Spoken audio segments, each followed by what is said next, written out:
Assalamu alaikum, урматтуу Тез Хабар каналынын көрөрмандары, урматтуу мекендештер, кадырман кыргызстандыктар, амансыздарбы? Бишкекте бүгүн 2019-жылдын 6-апрелинде шатыратып жамгыр куюп жатат. Биз азыр Бишкектеги Арча-Бешик кичи районундабыз. Тактап айтканда Арча-Бешиктеги Шералиев көчөсүндө. Мына ушул көчө менен ылдый түшүп кетсе да болот. Ал эми жогоруга 200 метр чыкканда Южный магистрал трассасы менен чектешет. Оңго бурулганда ал жерде Газпромдун спорт залы, мечит, Сүмбүл банясы, спа центр.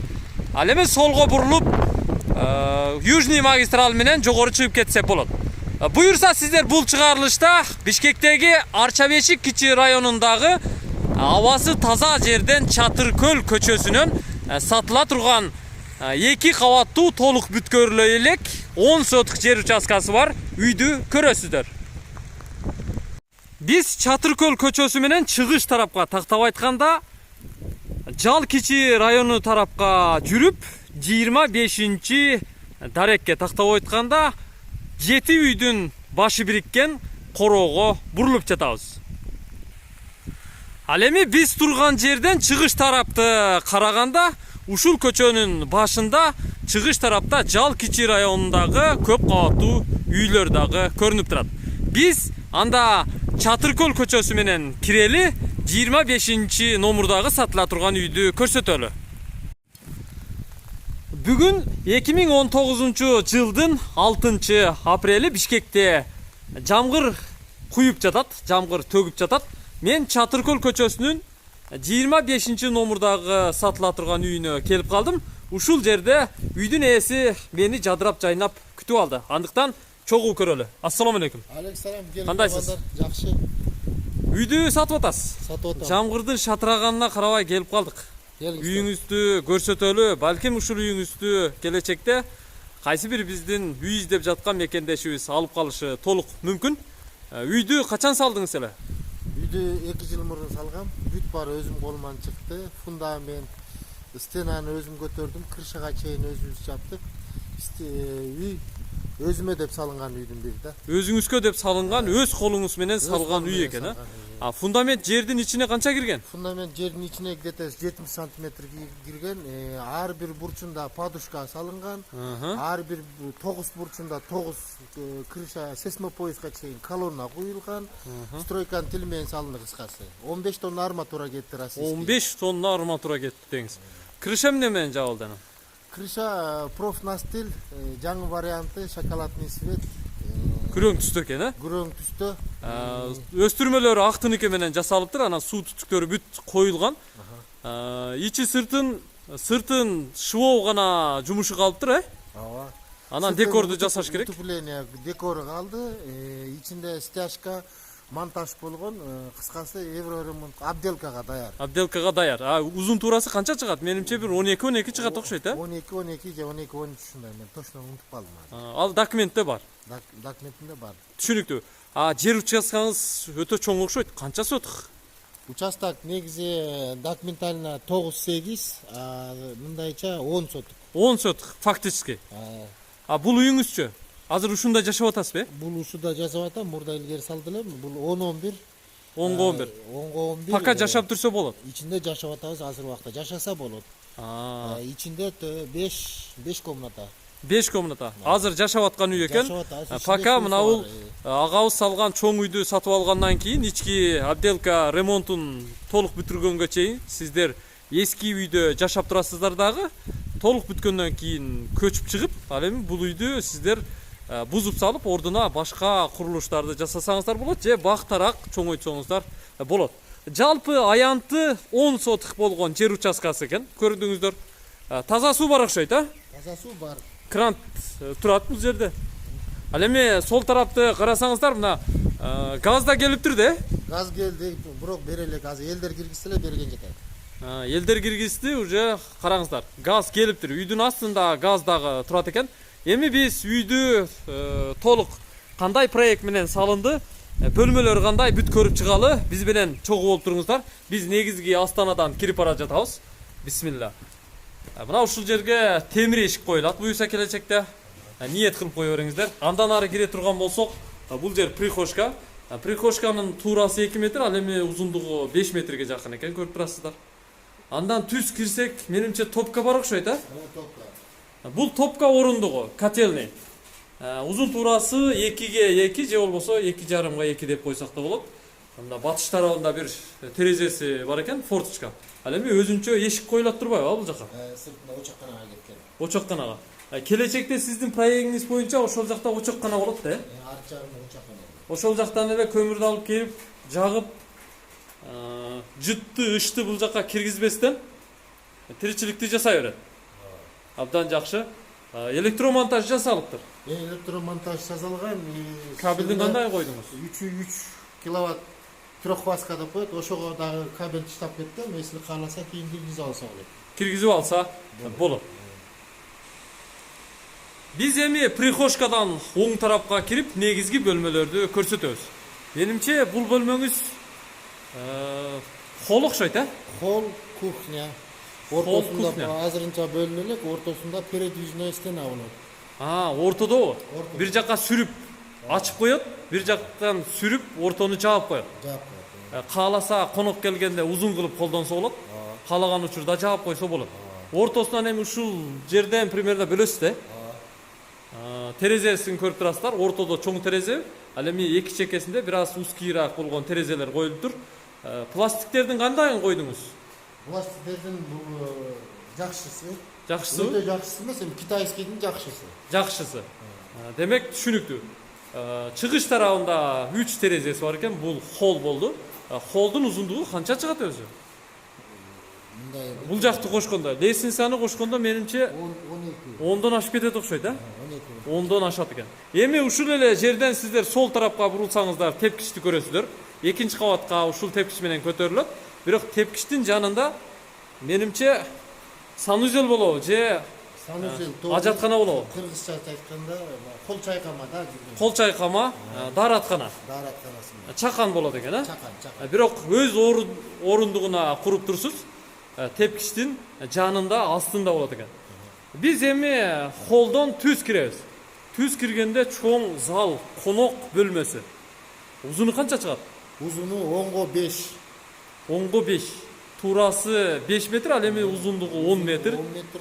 Өтө чоң конок бөлмөсү, коноккана, зал деп койсо болот. Азыркы тил менен айтканда, бүт коноктор, кошуналар, кудалар бардыгы ушул бөлмөдө буюрса коноктолот, узатылат.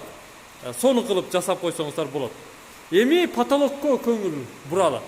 Потологуңуз кандай болгон эми? Экинчи кабатта бөлмөлөрдү азыр чыгып, тепкич менен чыкканда көрөбүз. Эки кабат мындай брус таштаптырсыз да.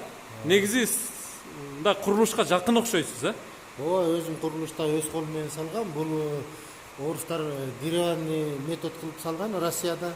Булар потолок өзүнчө, пол өзүнчө болуп саналат. Мындайча тил менен айтканда, бул аябай жылуу, ана мындай безопасный болот. Безопасный. Плитага кандай салыштырат элеңиз? Плитага салыштырмалуу бул фундаментке нагрузкасы аз, салмак аз болот. Экинчиден каалаган убагында каалаган жерин каалагандагын оңдоп алса болот. Оңдоп алса болот. Эки катар коюлуптур. Астыраак коюлгандары бул менимче биринчи кабаттын потологуна. Ооба, биринчи кабаттын потологу. Ал эми бийигирээк коюлганы ал экинчи кабаттын полуна. Полу болот. Мына ушундай деңгээлде, мына ушундай жол менен коюлуптур. Биз эми мына ушул сиздер көрүп турган тепкич менен экинчи кабатка көтөрүлүп чыгабыз. Тепкич азырынча убактылуу мына ушундай жасалган. Келечекте сиздер чыгач, жаңгак чыгачынан же карагайдан жасап аласыздар. Тепкичти сонун кылып жасап алсаңыздар болот. Бул экинчи кабаттын холл окшойт, Холу. Экинчи кабаттын холлу. Биринчи кабаттагы эле холлдун копиясы. Экинчи кабатта жайгашкан көрүп турасыздар. Ошол эле размер, узун туурасы деле бирдей. Оң тарапты карай турган болсок, тепкичтен чыкканда эле оң тарапта бурчта менимче санузел жайгашкан окшойт, Санузел. Туурасы 2,5 метр экен. Ал эми узундугу 4 метр чыгат экен, Узундугу 4 метр чыгат экен. Бүт канализация монолитпи? Водоканал канализация орундуктары коюлуптур. Электромонтаж жасалган. ичи шыбалган, көрүп турасыздар. Эми андан ары өтө турган болсок, бул жерде чакан бөлмө экен. Проект боюнча бул кандай бөлмө болот эле? Проект боюнча бул негизи гардеробный, бирок азыр Гардеробный төшөккана дегенсиз, төшөккана же болбосо кийим кече сактагыч, бирок мындай кичек балдардын комнатасы кылып койсо болот. Детский кылып койсо болот экен. Болот. Туурасы 2,5 метр, ал эми узундугу менимче 5 метрден ашыгыраак чыгат экен. 5 метр. Мына тоо тарабында Южный магистрал трассасы тарапта бир терезеси бар экен. Көрдүңүздөр. Эми кайра артка кайттык. Биз холдобуз.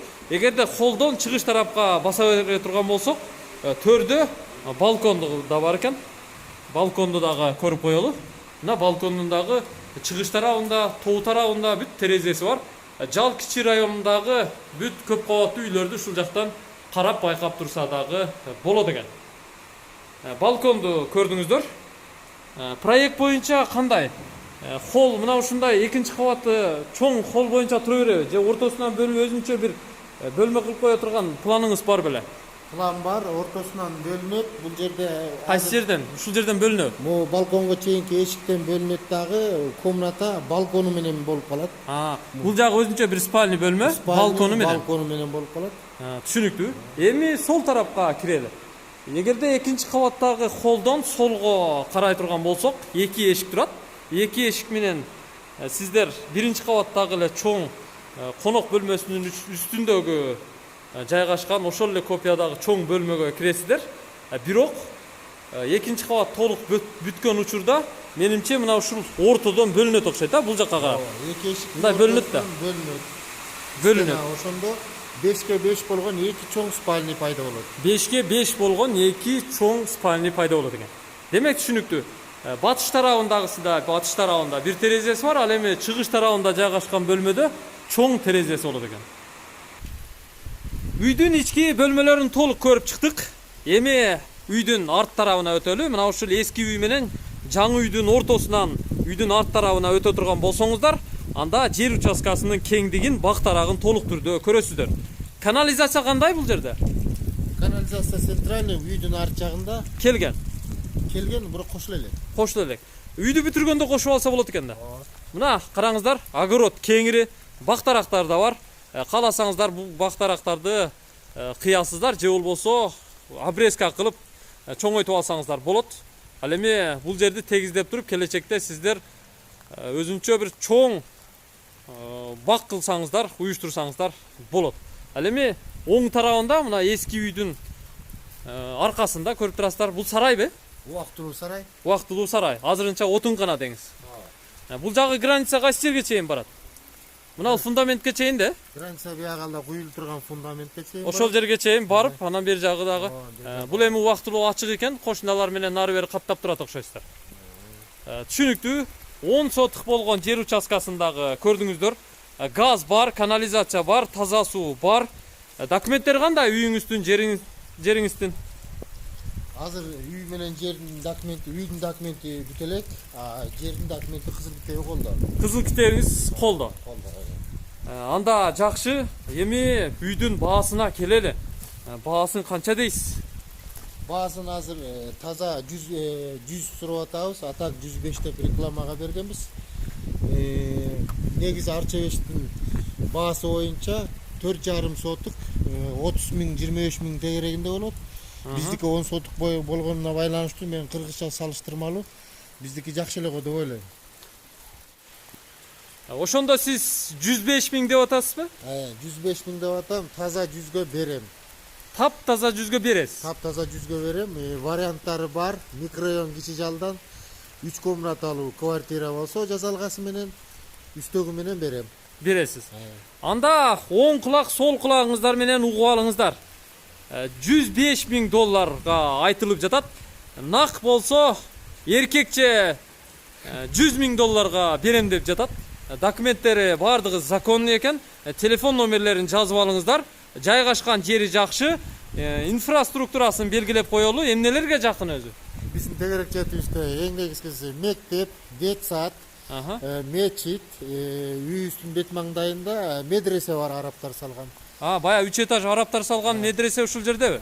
Арабтар бар. Бу жерде Балдар окуйт, кыздар да окуйт. Кыздар да окуйт. 4-чү шаардык ооруканага дагы жакын, Жакын. Абдан жакшы. Южный магистралдын ылдый тарабында эле Шералиева көчөсү менен киргенде, Чатыркөл көчөсүнө бурулуп киргендеги сатыла турган үй ушул. 105 миң доллар. Жалдагы детский больницага дагы жакын. Телефон номерлерин жазып алыңыздар. 0705 33 19 27, 0708 82 67 81. Мына ушул телефон номерлерге чалып байланышыңыздар дагы, кайсы жерде болсоңуздар дагы акчаңыздарды даярдап, агабыз менен сүйлөшүп, келишимди түзүп, үйдү шарт колго киргизиңиздер. Өзү өз колу менен өзүм жашайм деп салган үй экен. Сапаты да жакшы, проекти дагы жакшы, абалы да жакшы. Анда ушул үй сиздерге насип кылсын. Биз кайталы буюрса кийинки чыгарылышта сиздер менен жолугушабыз. Ал эми тез кабарды издегендер 0558 86 00 11 номерлерин терсе болот. Асманыңыздар ачык болсун. Кудайым берекесин берип турсун. Жамгырларын жаадырып тура берсин. Көрүшкөнчө.